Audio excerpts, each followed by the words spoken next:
Well, Colorado's been the talk of the college football world, and they're going to be 3-0 by the time Pac-12 play begins. As soon as they start playing league opponents, though, what should we actually expect? Are they a contender? You are Locked On Pac-12, your daily podcast on the Pac-12 Conference. It's the Locked On Podcast Network, your team every day.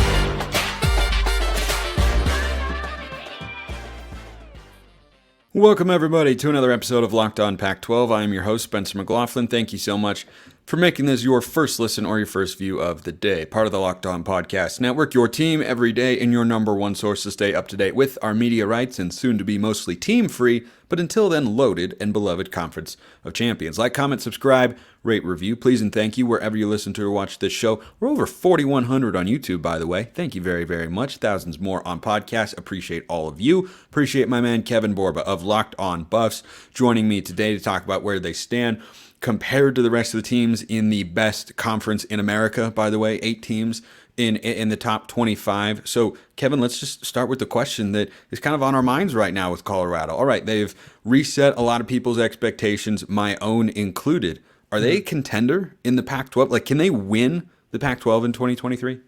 I think there is a realistic path. I think the Pac-12 is such a deep conference that it hurts itself most of the time. So I think when you look at other conferences like the SEC or the Big 12 or even the ACC, like right now, I could probably predict that Florida State's going to win the ACC because they're the best team, and the rest of the ACC is what it is. It's not that good. There's some solid teams in there, but I don't think anyone's going to push them that hard.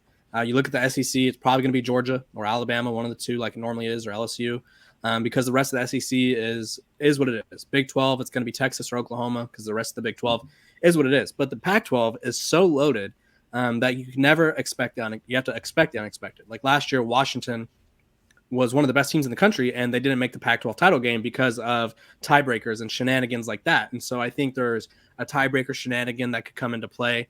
I think realistically their offense is just about as good as any of the offenses in the Pac-12 outside of USC. I would say they're probably 1 and 2, and Washington as well, 1, 2, 3 right there. Order them however you want. And so I think there's a realistic path. It just needs a lot of things to go right for them and a lot of things to go wrong for the 7 other Pac-12 teams that are ranked right now. I think it's tough because of their schedule. Like one of the reasons that I thought Colorado's win total would be as low as it was, I like many people, underestimated the Buffs, but I also looked at their win total of 3.5 and said, I bet if you gave them Washington State or UCLA schedule, like if you gave them UCLA schedule or Oregon State schedule, for instance, those three are among the easiest in the pack when you factor in the non-conference, that win total would probably be much higher than 3.5, 4.5, maybe 5 in that sort of range. And as you look at the Buffs schedule going forward, Kevin, I mean, it's still pretty tough. Like Colorado State this week, they're not going to have any problem. I haven't decided where I'm going on the Pac-12 Prime Picks with that or any game at this point in time.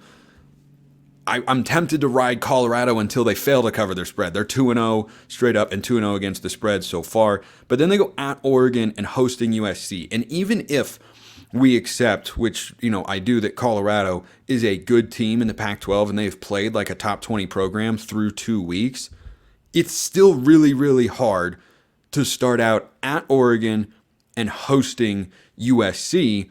And I think that's a really, really big obstacle because then, look, even if you're a good team, you're only winning one of those games. I can see a world in which Colorado loses both of them. I can see a world in which they win one of those football games. But even if, and I think we are in agreement that winning one is perhaps the best case scenario here, if that happens, you're still fighting an uphill battle because you have to have 2 or fewer losses in conference play to get to Las Vegas in early December. And when you just look at Oregon hosting USC, at UCLA, I think is a pretty winnable game, actually. Oregon State at home, at Washington State, and at Utah to end Pac-12 play.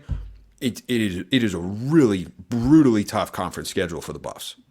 Yeah, I think their schedule's tough. And then also, like you mentioned, they just have it's weird because we've seen them blow out two teams that were TCU was supposed to blow their doors off, and they kind of. Well, they didn't blow out TCU. No, they didn't. But honestly, if Colorado's defense had a pulse week 1, they win that game by 15. They just didn't have a pulse, and so they show up to Nebraska with more than a pulse. And Travis Hunter had a pulse inside the red zone. That's true. But Nebraska, the defense was much improved, and they looked really good. And so you think about all the other teams in the Pac-12, and it's like I think we're also programmed to be like, okay, USC is really good. They have Caleb Williams. Colorado shouldn't beat them. And I think the whole thing with Colorado is we have to throw out common sense because there's no common sense about this team. It's literally they've proven everybody wrong. I think there's only realistically of all the analysts I've ever seen do anything about Colorado, there's probably 2 or 3 that maybe had them being this good. And everybody else that says that they believe we're this good, props to you. I don't think so. But I think Colorado has shocked a lot of people. They proved a lot of people wrong. And I think when you look at their schedule, the thing that could help them the most is their offense. If they could consistently outscore everybody, then they'll win games. I think Lincoln Riley has had the perfect blueprint at USC, and he did it at Oklahoma as well. Sometimes defense wins championships, sure, but offenses can get you to these championship games. And I think that's kind of their key to beating these teams like Oregon, USC, who defenses are okay, haven't really been tested as much as you would like to think. Outside, I would say Texas Tech was a decent test, but let's be real. They're going to face much better offenses in the Pac-12. And so if Colorado can win these shootouts, then it's a whole different ballgame, and they'll be in the Pac-12 title game. But if they fail on offense at all this year, I think that's going to be where they kind of face plant. I think if Colorado is going to make the Pac-12 title game, and I'm not going to sit here and say definitively they couldn't do that because I also felt definitively they could not beat TCU week 1, and yet here we are. I didn't think they'd beat Nebraska, but I didn't think it was an impossibility. I look at their schedule and say, okay, you have road games at Oregon, Washington State, and Utah, and UCLA, who looks like a good solid team, which is what I expected. I don't know if they're a great team yet. They have a young quarterback. I like Shedeur Sanders more than Dante Moore at this point in time. But if you just look at those 4 road games, we all agree you're not going 4-0 in those games, certainly. And I feel even for a good football team, and I've had this standard for every other Pac-12 team, if you're going on the road to these places, this league is so darn good that 1-3 is more likely than 3-1. But if you tell me the Buffs go 2-2, well, if they beat USC, then they should be able to beat everybody else. But even then, this is why the path is just not. It doesn't. You ever see the movie The Martian? I have not. Okay, great movie. I've heard it's a fantastic book as well, but I'm a little bit more of a movie guy. They talk about how launching the second Iris probe to get a supply to Mark Watney, who's stuck on Mars, it's poorly timed because Earth and Mars are really poorly positioned. And that's how I feel about Colorado's schedule. I look at their team and I see one that is well-oiled on offense with the passing game, cannot run the football. Defense made a huge stride in week 2, which is what I thought was most impressive about them. But I still look at the rest of these teams in the pack and I say, you have to do those 4 road games? This is among, I think this and USC with the second half perhaps, maybe Utah, have the toughest schedules in the conference. Those 4 road games at Oregon, at UCLA, at Washington State, at Utah. Those are all top 25 teams that you have to play on the road at this point in time. And then you have to play USC at home. I don't even know how it could get tougher in 2023. I really don't. Yeah, I think we'll go just going game by game quickly. If you look at Oregon, that's a tough one. Oregon never loses at home. It is what it is. They rarely do. I won't say they never do, but I think Colorado's offense could keep up with them. It's their defense that would have to slow down Bo Nix, who is probably the most polished quarterback they'd face up to this point. He could run, he could throw, knows when to run. I think had Jeff Sims ran more, maybe Nebraska loses by less. I don't know. I think Nebraska could have been in a better position had he chose to run more, but he didn't. USC, we've seen teams go against Lincoln Riley teams and get into shootouts with them. And you never know when it comes to a shootout what could happen.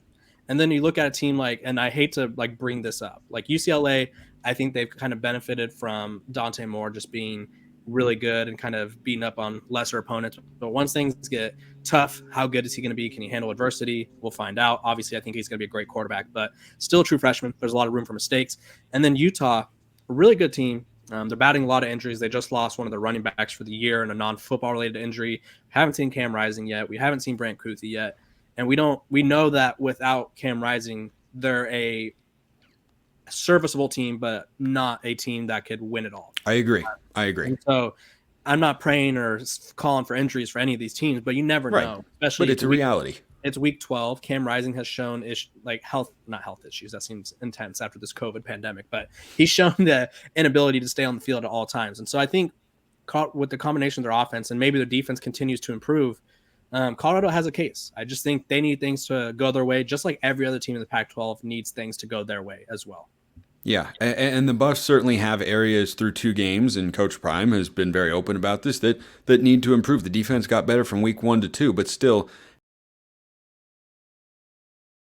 areas can improve just like you can improve your car with eBay Motors. Passion, drive, and patience, what brings home the winning trophy, is also what keeps your ride or die alive. eBay Motors has everything you need to maintain your vehicle and level it up to peak performance. From superchargers, roof racks, exhaust kits, LED headlights, and more, whether you're into speed, power, or style, eBay Motors has got you covered. With over 122 million parts for your number one ride or die, mine is called the Red Rocket, you'll always find exactly what you're looking for. With eBay Guaranteed Fit, your part is guaranteed to fit your ride every time or your money back. Because with eBay Motors, you're burning rubber, not cash. With all the parts you need at the prices you want, it's easy to turn your car into the MVP and bring home that win. Keep your ride or die alive at ebay.com/motors. eBay Guaranteed Fit, only available to U.S. customers. Eligible items only. Exclusions apply.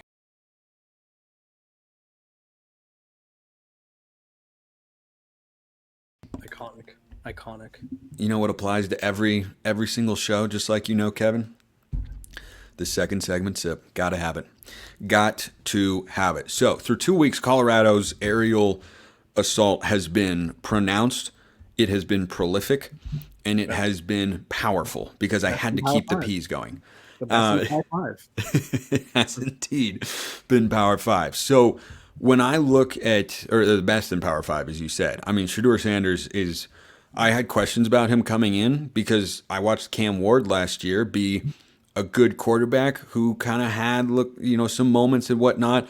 But Shedeur Sanders' decision-making is thoroughly higher than what Cam Ward's was a season ago for the Cougars. And Ward, by the way, I thought looked great on Saturday against Wisconsin in what was a huge statement win, once again, for Jake Dickert and Washington State. But I look at this Colorado team, Kevin, and we're through 2 weeks, and I'm going to pull up the numbers here so people don't think I'm just making this up.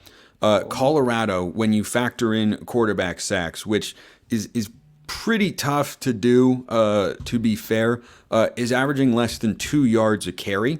Mm-hmm. So that factors in Shedeur Sanders' sacks. Why? I don't entirely know. So is the running game better than that? Yes. However, it is indicative of something we talked about before the season started, which is I think there are skill position players here, but I don't know about the offensive line. They have not been a good team running the football. They have been a good enough team, I will say, protecting Shedeur Sanders, but not great. And I look at them and say, okay, being that reliant on one thing, which is Shedeur Sanders throwing the football, can get you to a certain point, but they remind me a lot of Arizona from 2021, who went 5-7. I think Colorado looks better than that to this point based on how their defense played in week 2. But I look at them and say, I would like, before I can put them in that upper echelon with the USCs, the Washingtons, the Oregons, Utahs, and Oregon States of the world, rather than being just a hair below them, perhaps, kind of where Washington State is right now, which is still a good football team. Mm. I need to see a little bit more balance offensively because look, you can do a lot throwing the football. It's an offensive sport. It's an offensive world. And I'm not saying Colorado's going to finish under 500. That ship has clearly sailed. They're making a bowl game. It could be the most watched Outback Bowl in history if they go 8-4, as you've predicted. But I look at that offensive line and say there needs to be a little bit more success on the ground. Or I would like to just see just a tad more. Not a lot, but a tad. Yeah, I think the running game is something where it's like, it'd be great to have that. They've been lucky they haven't needed it yet. But I'm looking at who's playing for them. And we haven't really seen the Kentucky transfer Smoke play. He had 1 carry last game. Not sure what happened there. And then more importantly, they haven't had Ultimate McCaskill come back yet. And so the Houston transfer was all-American, all freshman, whatever you want to call it, at the American Conference at Houston. Tore it up. And I think he's going to be the difference maker for them. Sometimes it makes it hard when you have a bad offensive line to run the ball. But sometimes you just have a running back that's so good where, like, example, I covered Texas. I follow Texas. Bijan Robinson. Texas's offensive line a couple years ago was so bad that they would rotate 4 or 5 guys off at a time. Like, it was just like not good. But Bijan Robinson's going to get his. Like, he's going to make 2 defenders miss before he reaches the line of scrimmage. And I think Ultimate McCaskill, while he's not Bijan Robinson, I think he's going to be at that level of where he can create for himself. And I just don't think Colorado running backs right now have been able to. The offensive line is concerning, though. Shedur's been sacked 11 times already. And if you look at his stats from Jackson State. Here, okay, hold on. Just one caveat there. 11 times in 2 games is a lot, but I think that it is reflective of what I'm talking about, which is there's no balance. So the defense doesn't have to prepare for the run very much, and you're also putting the ball in the air more often. If you throw more, you're going to get sacked more. That's why I think they would be well suited going forward to be able to just find a little bit more balance. Yeah, and I think Colorado State comes at the perfect time. I'm not trying to take a you-know-what on Colorado State, but I think this would be a great week to establish the run and kind of build some confidence for whoever's in the backfield at this time. But yeah, like going back to the sacks things, you have a great point with, like, obviously when you throw the ball more, you're more susceptible to being sacked. But he's sacked 11 times already. He was only sacked 23 times last year. So he's basically been sacked half as much as he was last year in 2 games, which is concerning nonetheless. But I think running the ball will help them. And then an interesting note to talk about when Shedeur gets sacked, because Joel Klatt kept hammering this home on the broadcast, was that he's holding the ball too long. He's holding the ball, that he's taking sacks that he doesn't need to. Coach Prime, Deion Sanders, after the game said, if Shedeur is holding the ball or taking a sack, it most likely means a receiver ran the wrong route or the offense line messed up. Because from what I'm gathering, Shedeur is one of the smarter quarterbacks in college football. He looks that way. Yeah, and I don't think people have realized that yet. And so for his own dad and coach, like, obviously, I think people are going to be like, oh, it's his dad. Why? What else would he say? But I don't think Coach Prime's like a typical, like, my son's the best. I think he's like my son's the best because I genuinely think so. And so if he's saying that if Shedeur gets sacked because he's holding the ball, it's because someone messed up. And I think when there's so many things changing and such a complex offense, that could be true. So the offensive line needs to step up. And then third thing, the defense.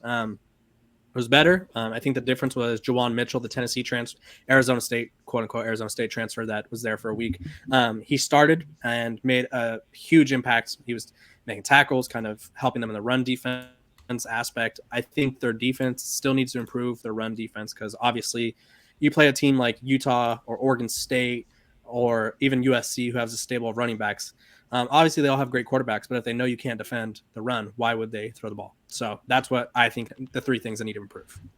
Yeah, I think that's very, very well laid out, because you look at the other great teams in the Pac-12, they are not totally one-dimensional. Now, you have players who are, of course, really important. I think the best comp for Colorado's offense and how it looks right now is Washington, because the Huskies are very air raid dependent and, take big shots and run everything through Michael Penix. But I still feel like they ask more of Shedeur than they ask of Penix. And I think the Huskies offensive line is also better than the Buffs right now. So I think that the league is just so deep and talented. Like, being that kind of one-dimensional offensively clearly can get you places. It can get you over 500. It can get you into bowl games. It can get you winning bowl games. You can do a lot of things if you can throw the football. But can you win this Pac-12? I think that is a really, really tall task. Now, I want to talk about the defense before we make some updated record predictions here, because that's the thing that stood out the most to me in week 2 against Nebraska is they won a different way. The defense wasn't turnover reliant. They made stops. They got off the field. They were able to slow down the run enough to where they, were not just getting gashed all the time. They forced Jeff Sims to throw the football. What have you seen from the Buffs through 2 weeks defensively? Yeah, the first week and even the second week to an extent, they struggle to stop the run. The run game is the reason that they're currently ranked 113th in total defense. That's obviously not great. And teams down there with them are programs like LSU, Baylor, TCU's 107, App State, Houston, Rice, UNLV, Stanford is around there as well. So they obviously need to continue to improve the defense. But what I think the crucial thing was, and this reminds me a lot of USC's defense last year, they forced turnovers against Nebraska. They forced, and TCU, they picked off Chandler Morris twice. USC's defense, was it good last year? No. But did they lead the nation in turnovers and kind of help themselves out by being able to make those big plays?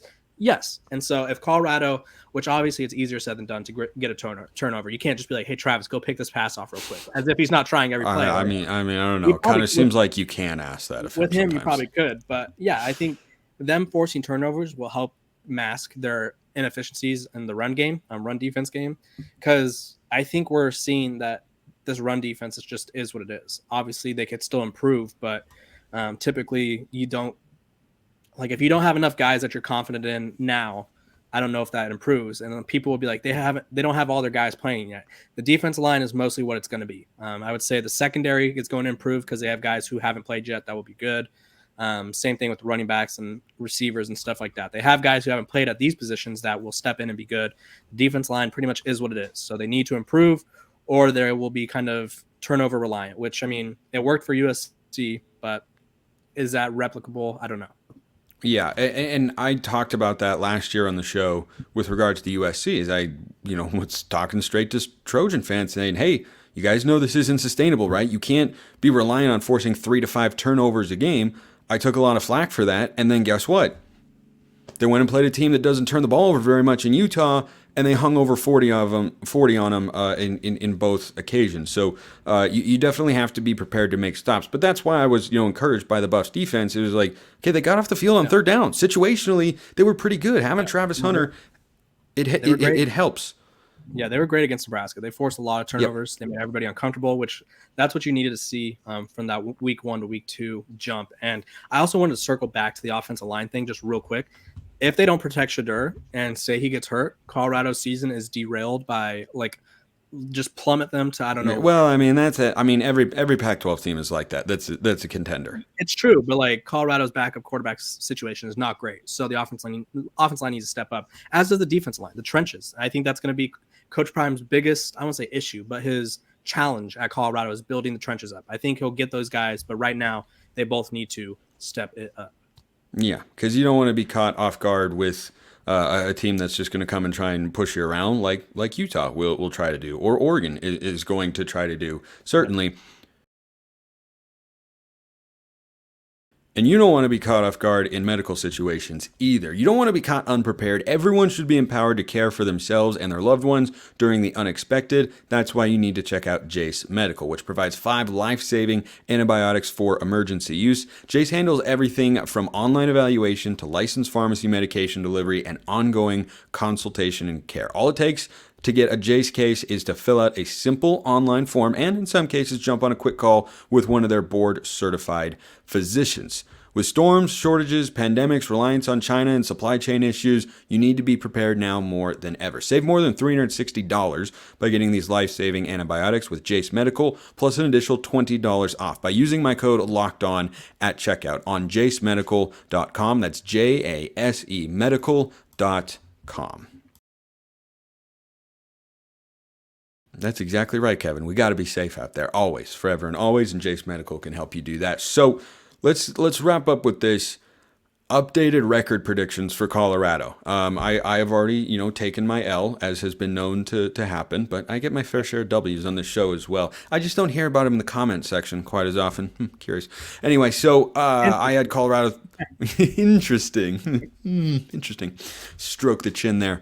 I had Colorado 3-9 before the season. That, of course, is not going to happen because they're going to be 3-0 by the time this Saturday comes to a close. And I thought they would win 2 Pac-12 games, Arizona State and Stanford. I now feel like they're going to win more, but we were talking about this earlier in the show, Kevin. It's a brutal, brutal schedule for the Buffs in every conceivable fashion, frankly. So how many games do you think they end up winning by the time 2023 comes to a close? And just to kind of set the stage here, they host Colorado State this week. That won't be hard. Then they go at Oregon, currently 13th in the country. They host number 5 USC, at ASU, host Stanford, at UCLA, number 24 in the country right now. Host Oregon State, host Arizona, then you go at Wazoo and at Utah. Where did they finish here? Yeah, it's tough. And I think the Pac-12 is so loaded right now. We did a whole first segment about it. So go check that out if you just somehow dove right into this.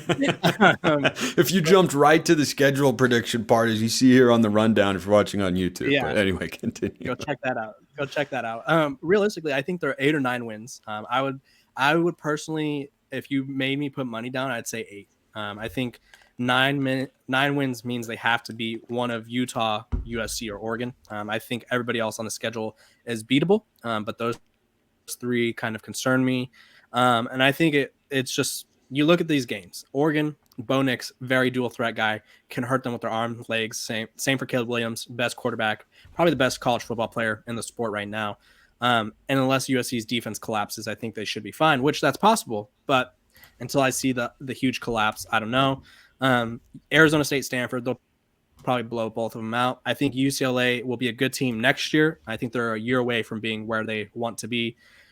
Oregon State is a worrisome game because Oregon State is literally dominant in the run game, and they will run the ball 60 times just because. And DJ Uiagalelei can throw the ball better than Jeff Sims. Right. And so, like, if Jonathan Smith wants to do it for giggles, just to run the ball 50 times, they would probably run. If the Colorado defense stays as is right now and they don't improve, they'll probably run for 500 yards. Now, granted, I expect them to improve, but that's a worrisome matchup. And then I think at Utah, on a November game, November 25th, that feels Thanksgiving-y. I don't know when Thanksgiving is. 24th, right? I don't know. Yeah, I think it's like the 20th. It'd be the 23rd. Okay, so like, that's going to be a late night game. It's going to be cold. It's going to be weird, and I just feel like both teams are going to be playing for a lot at the time, and so I think those are the games that I see them losing. But 8 wins feels safe. I think before the season I was like 6 wins are going to make a bowl game. Everyone's going to be happy. Now I think they're going to be in a position to like make a Pac-12 title push, and it's going to come down to tiebreakers is what I would say. Yeah, so obviously they'll pick up win number 3. By the way, before the season, and I definitely shifted once I, saw these teams play after the first couple of weeks. I actually had ASU's one conference win coming against Colorado because the game is played in Tempe. I saw ASU in person on the radio broadcast for Southern Utah. No way, Colorado. I'm on the Buffs on that. I'm going to put the Buffs in the prime picks for that. I think they win by a lot. That's a schedule. If Colorado had Arizona State's schedule, I think they win 10 to 11 games. Arizona State's schedule is putrid. It is so bad. Yeah, there are schedules that are more favorable in this conference. UCLA, Oregon State, and Washington State amongst the good teams. Mm-hmm. Arizona State is I don't know. They currently are slated to play 6 ranked teams in a row and 7 total. Yeah, but they get them all at home. Colorado's having most of USC at home, Colorado at home, Washington on the road, Utah on the road, UCLA on the road. I don't know. I think you kind of oversold how we see their schedule. It's okay. I'm just saying. I feel like there's maybe Arizona State was a bad comparison, but like there's other schedules out there where it's UCLA's schedule, for instance, goes at Utah, then Washington State at home, at Oregon State, at Stanford, hosting Colorado, at Arizona, Arizona State, at USC, and hosting Cal. That is a favorable schedule in a number of ways. So when I look at this for the Buffs, I say, okay, at Oregon, hosting USC, that's even for a good Colorado team, that's a big ask. I wouldn't be shocked if they pulled an upset in one of them. I would lean towards the USC game just because they're at home, but it's also Caleb Williams, Lincoln Riley, and USC. Like, that's going to be a very, very tough game to win. That would be huge. Splitting that would be huge.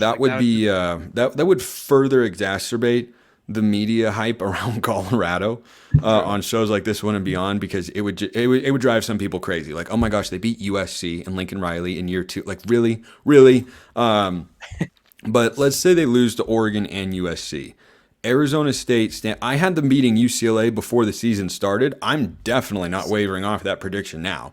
Yeah. Because that game is on the road, but that's not much of a home field advantage. Like, it's not a ruckus environment, and I think UCLA is a good but not great team, and I think Colorado is capable of playing at that same level. So I think the Buffs, after going 0-2, will win their next 3. Between Oregon State and Arizona, I'd expect them to win 1, so that's 7 wins. And then Washington State and Utah, I think they could get one of those, Washington State being the more likely of the 2. But don't sleep on the Utah thing, because if Cam Rising doesn't play, that's a much different football team. So I think you're 8 or 9. I'm going 7 or 8 here, but I'm with you. I kind of like 8 and 4. There's a path to it. And I think we look at all these games and it's like every one of these Pac-12 teams, while some of them may be more balanced, they also have huge issues. Like if Colorado beats USC, that could be the end of the Alex Grinch tenure at USC. Like it legit Absolutely. could. Yep. I think it could, because if they beat them, that means Colorado hung like 50, and Caleb Williams couldn't answer. If you look at UCLA, can Dante Moore keep up with Shedeur? I don't know. I wouldn't put that on the freshman. It wouldn't shock if you told me he threw for 500 yards and like 6 touchdowns. I'd be like, yeah, he was a 5-star, so that doesn't shock me. But then Oregon State, I think, is a quarterback away. They are my Pac-12 championship runner-up pick, and so I think that's a tough matchup. I just don't like how they match. DJU looks kind of good through 2 weeks. I know. I don't like how they match up with Colorado. They can run the ball. They have a stout defense. It is what it is. Arizona, Jaden DeLora is literally a turnover waiting to happen. That's Travis Hunter is going to intercept Jaden DeLora. That is just a fact. He might intercept him like 3 times, and it like could Jaden happen. DeLora, he's the type of quarterback to be like, I'm going to test him again after throwing 3 picks, and like he will, and I applaud him for that. But it's not the move. It's like Chandler Morris. Why did he keep throwing towards Travis? I don't know. Great question. But yeah, I think I couldn't figure it out. He kept throwing his way. Travis kept being there, and he kept knocking away and almost picking it off. And I'm like, if I'm the OC, how are you not grabbing him by the shoulder pads and going, stop throwing to 12? He's going to be in good position and coverage. Yeah, if number 12's on the left side of the field, you throw it to the right. That's exactly right. Colorado, well, we've changed our tone. Like Colorado's a way different team than what anyone could have thought, except for like the 3 people that I mentioned. Didn't mention, but there's 3 people out there. If you're not one of those 3, and I know who are, you're lying. By the way, here's a fun tidbit to end today's show. Do you know, I'm looking at their schedule on ESPN, the tickets, it looks like the lowest price you can get for Colorado and USC on September 30th. Do you know what do you think the lowest price is that they're listing there, as in tickets from this price going up? I'd probably go like 200, 250. Keep going up. Really? 300? Oh, it is like over $300. 350? Jeez. Why not? Actually, let me double check because I just closed it real quick. Why you find that? 320. 320 is where the ticket price is starting for Colorado and USC. The most expensive ticket? I wrote an article about this for Colorado. Probably 15,000. It was at UCLA. It was like $1,500. 1,500? It was expensive. Yeah, I don't know why at UCLA of all places, but that's what I meant to say, of course, when I said 15,000, which was an overreact. I was just going off. If the cheapest nosebleed ticket is like 320, then a suite ticket has got to be crazy, crazy expensive. But actually, luckily, we don't have. Was that 100K pro rata? Luckily, we don't have to pay such fees to get Kevin Borba, Locked On Buffs, YouTube, and wherever you listen to your podcast. Kevin, appreciate it as always. Thank you. Appreciate all of you listening. I will see you next time. And until then, I hope you have a wonderful rest of your day.